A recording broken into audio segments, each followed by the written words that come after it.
Et nous sommes le 1er novembre, jour de la Toussaint. Vous serez nombreux à rendre hommage à vos disparus dans ce domaine.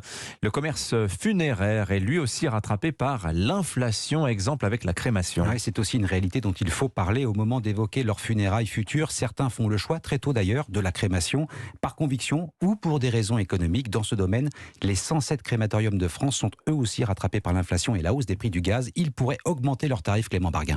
Oui, le gaz représente en moyenne 20% du prix d'une crémation, alors incinérer un proche pourrait coûter bien plus cher selon Charles Simpson, fondateur de Meilleure Pompe Funèbre, un comparateur de devis funéraires. Ce qui consomme beaucoup d'énergie, c'est évidemment l'allumage du four. Le prix de la crémation en France est autour de 675 €. Nous anticipons, une augmentation du prix de la crémation de 35% dans les 2 prochaines années. On arriverait à une moyenne de 911 €. 236 € d'augmentation en moyenne, difficilement supportable pour les particuliers selon Frédéric Plaisant.